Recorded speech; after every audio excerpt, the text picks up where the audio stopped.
Kita lanjutkan kisah Nabi Musa. Pertemuan lalu kita sudah bahas bagaimana Nabi Musa alaihissalam menghadapi para penyihir. Ya, yang jumlahnya sangat banyak, ya, 30.000 penyihir. Wa fi riwayat 70.000 penyihir menghadapi Nabi Musa seorang diri. Kemudian Allah Ta'ala lanjutkan di sini. Nabi Musa, kami wahyukan kepada Musa untuk melempar tongkatmu.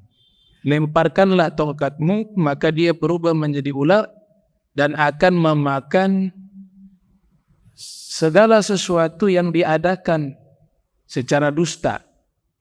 Maksudnya ular-ular mereka itu adalah ular-ular yang dusta, bukan yang nyata. Mereka hanya menyihir, menghipnotis mata orang-orang yang hadir menyaksikan tongkat berubah menjadi ular. Fawaqa'al haqqu wa batala ma kanu ya'malun. Maka kebenaran itu pasti akan benar. Kebenaran itu pasti akan terrealisasi, terwujud. Wa batala ma kanu ya'malun, dan digagalkan semua usaha dari perbuatan mereka. Ini poin penting. Poin pentingnya apa di sini? Kita kalau mengikuti sesuatu yang hak, maka dia akan dimenangkan oleh Allah. Dia akan dijaga oleh Allah dan akan diabadikan oleh Allah. Ini satu kenyataan.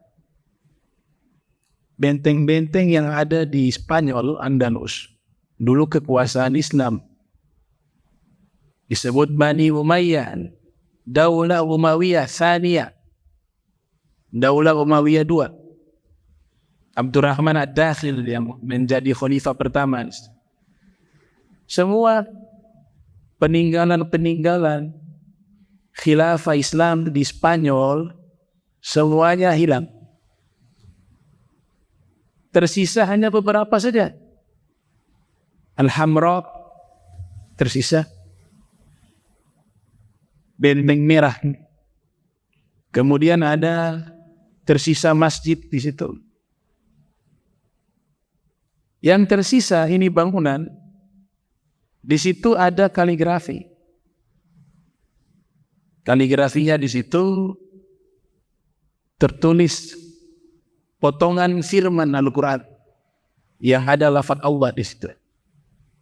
Ternyata ada salah satu ilmuwan mencari tahu benteng Hamra ada tulisan Allah di situ. Kemudian ada masjid yang tersisa di Spanyol ada tulisan Allah di situ.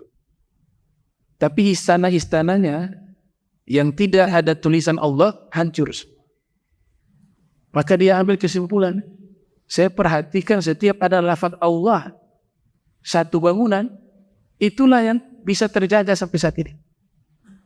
Itu bukti bahwa ada nilai sakral di lafaz Allah. Kullu syai'in halikun illa wajhahu. Segala sesuatu binasa terkecuali Allah akan kekal abadi.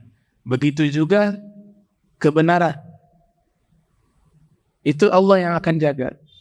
Amalan yang ikhlas yang diterima oleh Allah dengan amalan yang ditolak oleh Allah itu beda. Amalan yang ikhlas, kita bisa baca kitab hadis sampai saat ini, itu umurnya 1000 tahun lebih. Kitab Sahih Bukhari, Sahih Muslim, Sunan Abi Daud. Ya, ini kalau diurut tahun-tahun lahirnya itu 1000 tahun semua lebih. Imam Bukhari tahun 194, wafat 256 Hijri. Sahih Bukhari. Sahih Muslim, Imam Muslim lahir 204 Hijriah, wafat 261 Hijriah. Imam Abu Daud lahir 202 Hijriah, wafat 275 Hijriah. Sunan Abi Daud, Sunan Tirmidzi, Imam Tirmidzi lahir 209 Hijriah, wafat 279 Hijriah. Imam An-Nasai, Sunan An-Nasai, beliau lahir 215 Hijriah, wafat 303 Hijriah. Al-Imam Al-Hakim lahir tahun 321 Hijriah, wafat 405 Hijriah. Al-Imam At-Tabrani lahir 260 Hijriah, wafat 360 Hijriah. Imam Malik lahir 93 Hijriah, wafat 179 Hijriah. Imam Syafi'i penulis kitab Ar-Risalah Al-Ghaw lahir 150 Hijriah, wafat 204 Hijriah. Imam Abu Hanifah lahir 80 Hijriah, wafat 150 Hijriah. Imam Ahmad lahir 164 Hijriah, wafat 241 Hijriah. Mereka punya kitab sampai saat ini masih ada. Dan semuanya 1000 tahun lebih. Kok bisa eksis sampai sekarang? Allah yang jaga. Karena niatnya ikhlas. Coba cari koran yang 25 tahun yang lalu.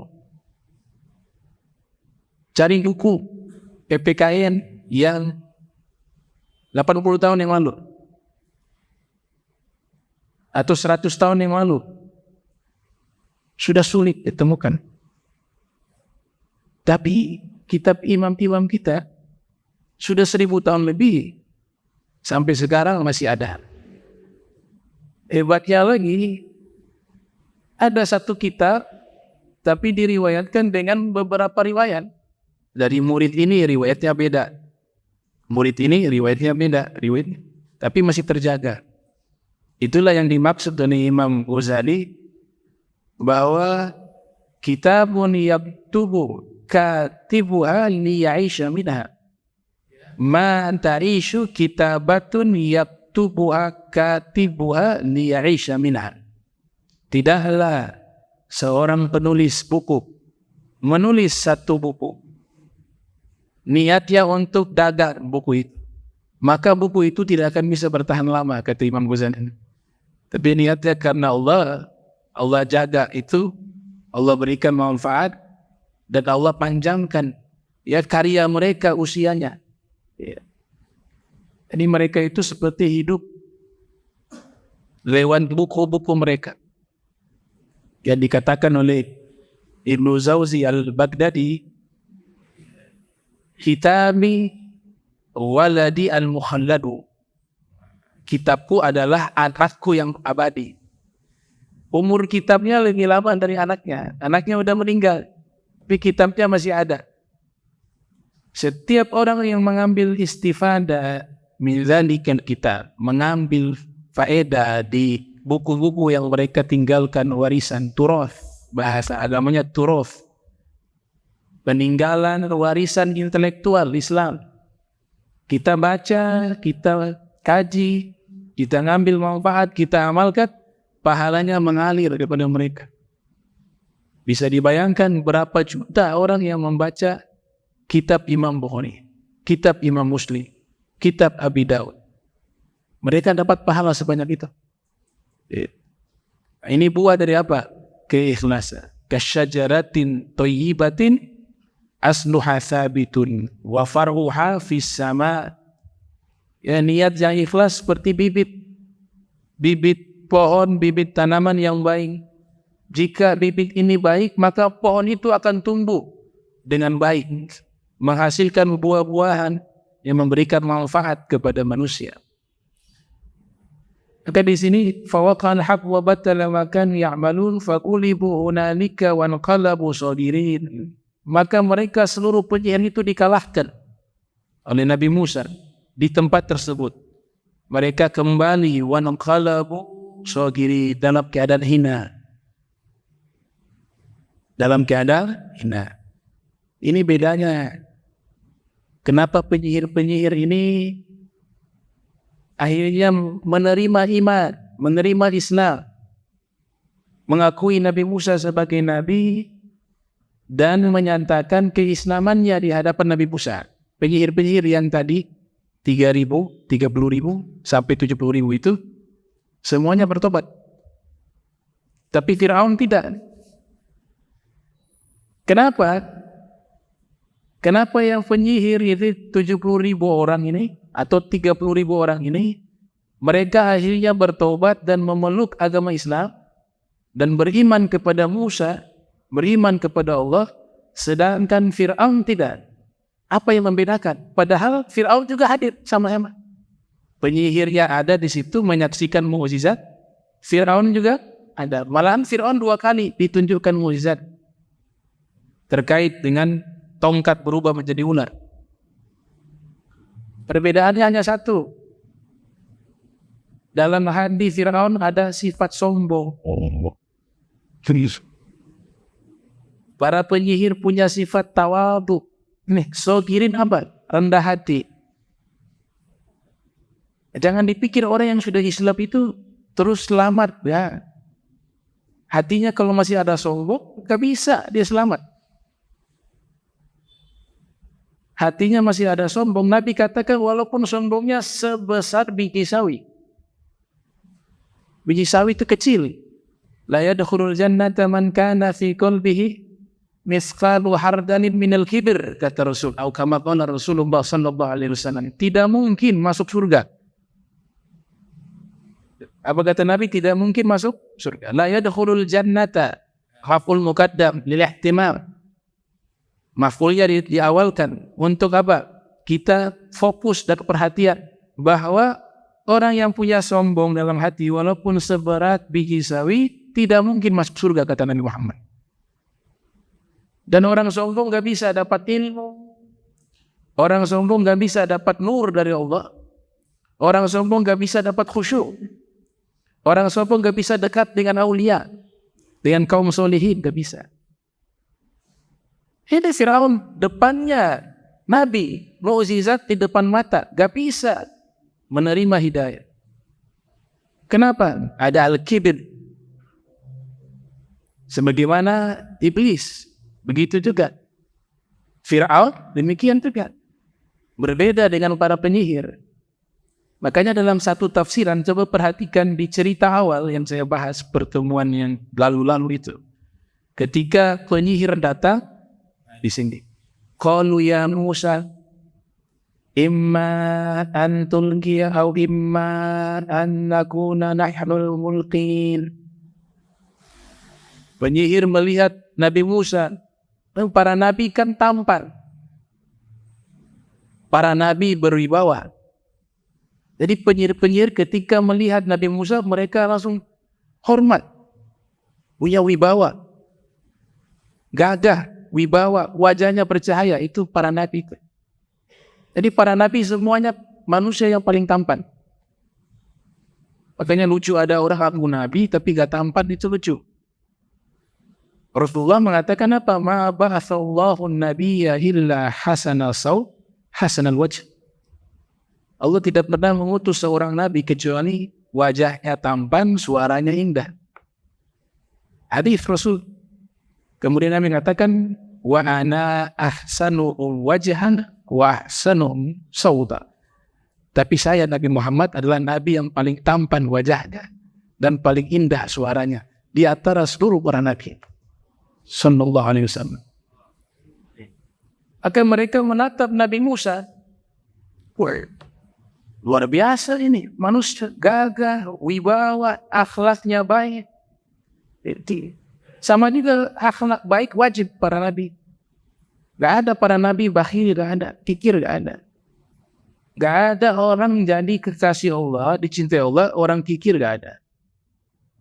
Orang-orang dermawan itu dicintai sampai dikatakan oleh suyukhuna as-sakhi habibullah walau fasiqa. Wal bakhil hadullah walau arifan. Ya, orang dermawan kekasih Allah walaupun dia fasik, banyak dosa. Tapi orang yang bakhil musuhnya Allah walaupun dia orang yang taat. Arifan.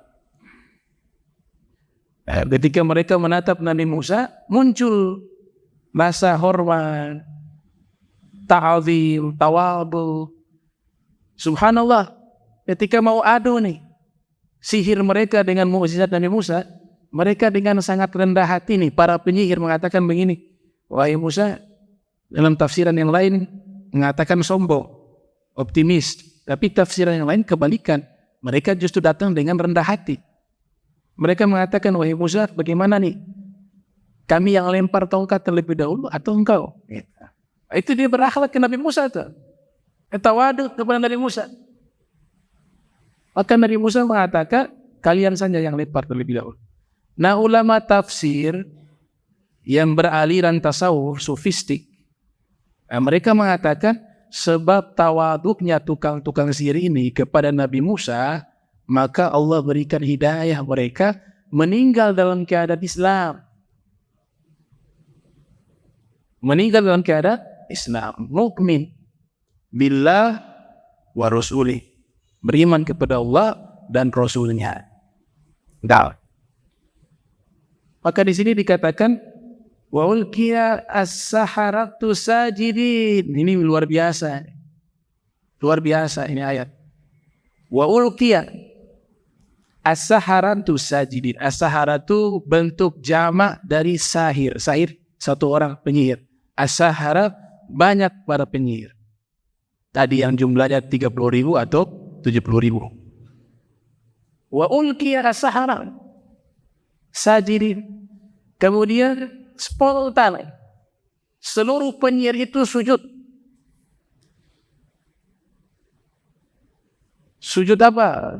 Sujud syukur karena sudah dibukakan pintu hidayah. Sujud syukur karena sudah memeluk agama Islam, agama yang dibawa oleh seluruh para nabi.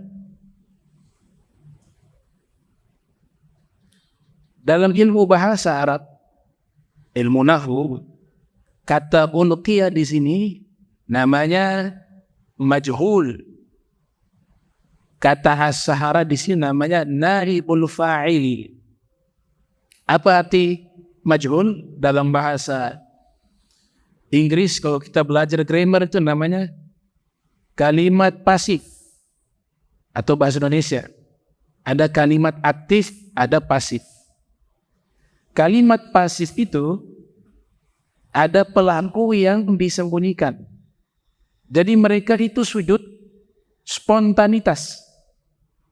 Padahal tidak pernah belajar sujud syukur. Tukang penyihir nggak tahu sujud syukur, nggak tahu ibadah sujud. Ya, sujud ketika dapat nikmat. Sujud ketika dapat nikmat, sujud syukur. Mana mungkin mereka tahu? Kita saja yang Islam ini kadang-kadang jarang mengamalkan. Kadang-kadang salah paham. Sujud syukur saja salah paham. Padahal sudah ada ilmu diajarkan oleh para ulama kepada kita. Misalnya salah pahamnya bagaimana? Habis sholat sujud syukur. Itu gak disyariatkan. Habis sholat sujud syukur lagi. Kata Imam Nawawi mengatakan hukumnya makruh. Tidak bagus. Kenapa? Karena itu nikmat yang memang terus-menerus ada. Alasannya kenapa sujud syukur? Bersyukur Allah sudah izinkan saya bisa sholat. Tapi ini kan rutin. Kalau konsep ini yang digunakan, maka setiap makan, setiap minum, setiap nafas yang kita hembuskan wajib sujud syukur. Atau sunnah sujud syukur. Karena itu juga nikmat dari Allah. Jadi tidak semua nikmat itu disyariatkan, disunahkan sujud syukur. Termasuk habis sholat. Termasuk makan. Tapi nikmat yang tiba-tiba, yang jarang terjadi, baru disyariatkan sujud syukur. Antum bisa bayangkan, ini penyihir ini faham sujud syukur. Fihi tentang sujud syukur dia paham. Dari mana dia dapat ilmu itu? Rahasianya di sini. Allah yang gerakkan hati mereka untuk sujud syukur. Allah yang gerakkan. Seluruh penyihir, 70.000 orang itu. Semuanya sujud syukur. Ayat ini menunjukkan perbuatan makhluk adalah makhluk. Faham tidak? Mereka sujud saja tidak faham sujudnya apa. Tapi Allah yang ciptakan mereka hingga bisa sujud syukur. Kalau mereka yang ciptakan sujud itu, harusnya sebelumnya mereka paham tentang konsep sujud syukur. Mereka dapat ilmu dulu baru bisa syukur. Ini tidak ada yang ajarkan sujud syukur, tahu-tahu mereka sendiri sujud syukur. Berarti Allah yang ciptakan mereka untuk sujud syukur. Ini dalil bahwa perbuatan makhluk adalah makhluk. Jadi makhluk bukan hanya kita, perbuatan kita juga makhluk. Tapi nanti ada pembahasan luas, ya, yang menjelaskan bahwa kalau mutlak tanpa kita ada memilih jadi Jabariyah. Kalau kita yang mengatur perbuatan kita 100% jadi Qadiriyah. Ahli sunnah di tengah-tengah tawasul. Itu yang dikatakan oleh Fakhruddin Ar-Razi, inna af'alal makhluqi makhluqah. Sesungguhnya perbuatan-perbuatan makhluk adalah makhluk. Perbuatan-perbuatan makhluk juga adalah makhluk. Qalu amanna bi rabbil alamin. Penyihir semua mengatakan kami beriman kepada Tuhan yang menciptakan dan mengatur alam semesta. Surat Fatihah nih. Penyihir ini paham surat Fatihah. Alhamdulillahi Rabbil Alamin. Kata ulama tafsir, ketika penyihir ini mengatakan amanna bi Rabbil Alamin, nah Fir'aun itu berpikir, oh itu saya. Rob di situ saya. Fir'aun belum marah. Mereka mengatakan kami telah beriman kepada Tuhan pencipta alam semesta. Kan Fir'aun ngaku Tuhan. Jadi pikirannya Fir'aun, oh mereka sedang menyatakan keimanan mereka kepada saya. Karena saya juga Rob. Ana Rabbukumul A'la. Saya adalah Tuhan pencipta kalian yang tertinggi. Penyihir tahu nih, Fir'aun salah paham. Oh ini Fir'aun berpikir kita beriman ke dia. Karena dia ngaku Rabbil Alamin juga. Maka mereka tambah lagi. Rabbi Musa. Bukan hanya Rabb Alamin, tapi Rabbnya Musa. Fir'aun masih merasa itu dia. Karena Rabb di situ artinya menjaga, mendidik, mengasuh, mengatur. Karena Musa itu kan diasuh oleh Fir'aun di dalam istana. Jadi Fir'aun masih merasa, oh itu saya. Saya Rabbil Alamin dan saya Rabbi Musa. Penyihir lihat, oh masih salah paham dia. Mereka tegaskan lagi tambah. Wah Harun, selesai di situ. Nah, yang kami maksud juga Tuhannya Harun. Baru Fir'aun sadar, oh ternyata mereka beriman bukan kepada saya, tapi Tuhannya Musa.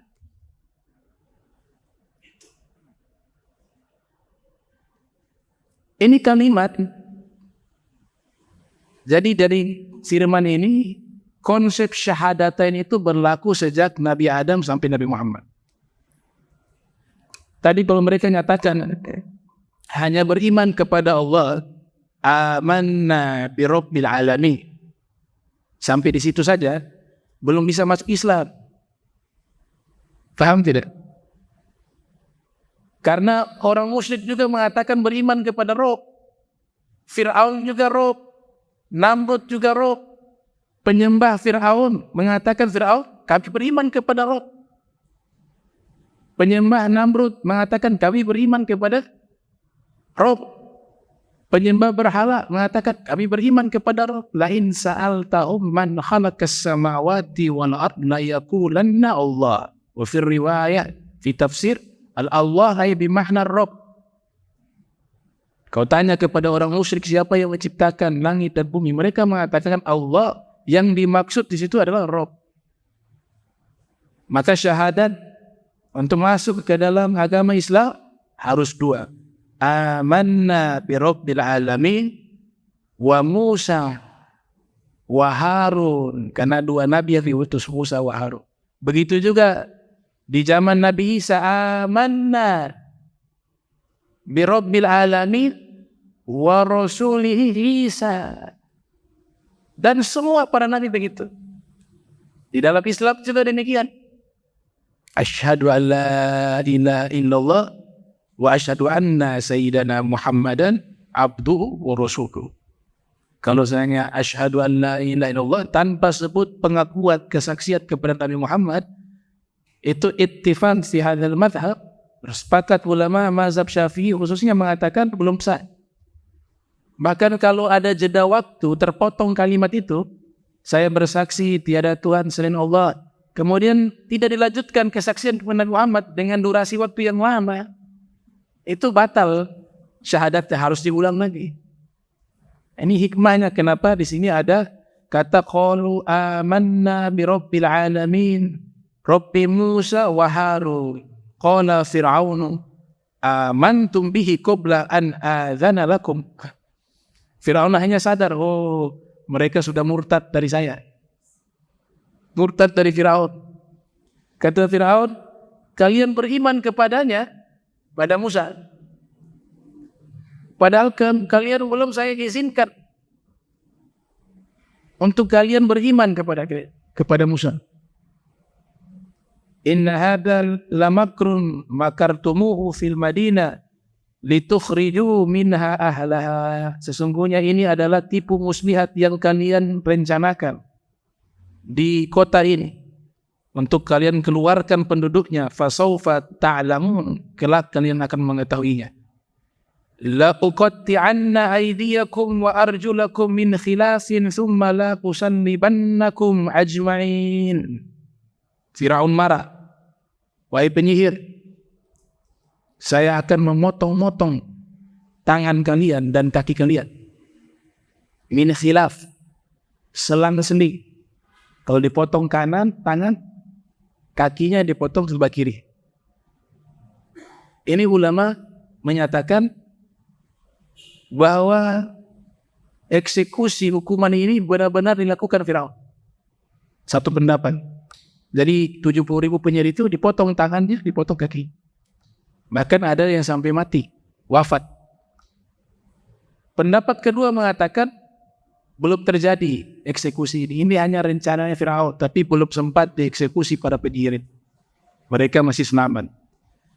Akan tetapi Fakhri Ar-Razi mengambil pendapat bahwa benar-benar terjadi ya hukuman itu.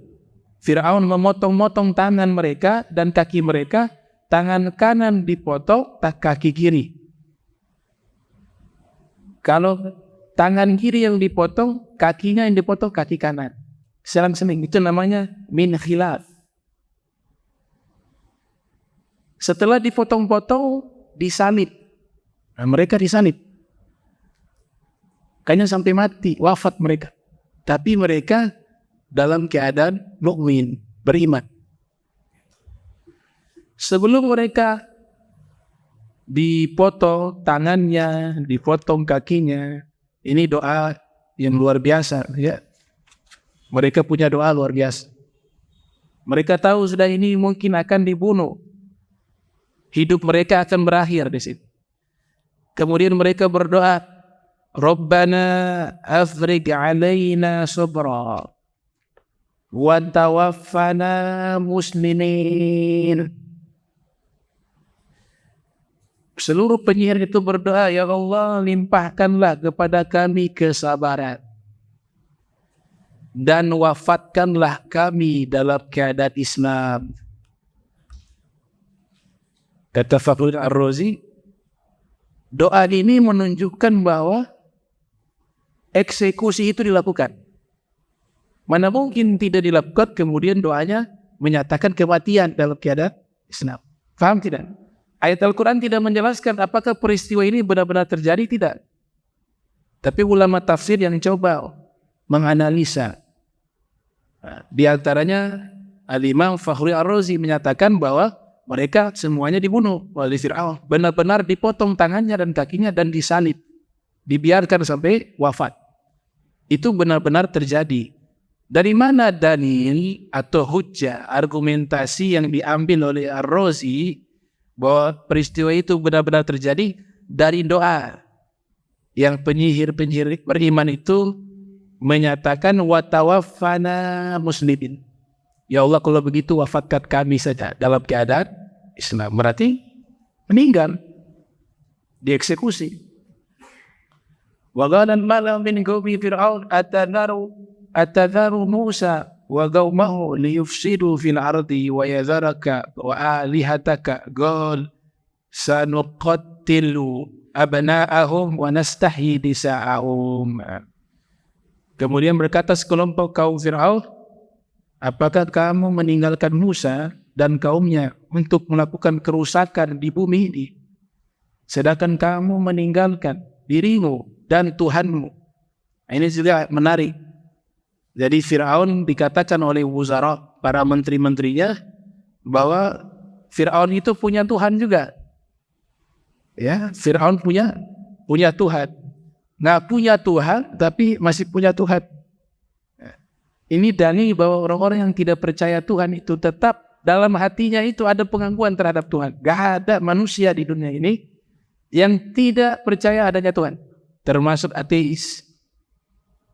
Cuma mereka tutupi. Gak bisa. Kita gak bisa lepas dengan namanya Tuhan. Secara fitrah itu pasti jiwa kita itu butuh kepada Tuhan, kepada Allah Subhanahu wa Ta'ala. Fir'aun yang mengaku Tuhan ternyata punya Tuhan. Kata Hasan al-Basri, kana Fir'aun ya'budu al-asnam al-hijla. Ternyata Fir'aun itu punya patung anak sapi. Dia buat patung-patung itu kecil-kecil. Dia sembah itu patung-patung itu. Dipanggil seluruh menteri-menterinya, diperintahkan mereka sujud juga kepada Tuhan-Tuhan yang dibuat oleh Fir'aun. Anak sapi, patung anak sapi. Firriwaya bintang-bintang dibuat berupa patung disembah. Setelah seluruhnya sembah kepada patung-patung kecil itu, Fir'aun mengatakan, nah ini Tuhan-Tuhan kecil. Kalau saya Tuhan yang paling besar. Makanya lafaz pengakuan sebagai Tuhan apa? Ana rabbukumul a'la. Saya adalah Tuhan kalian yang paling tertinggi. Nah, ini Tuhan kecil.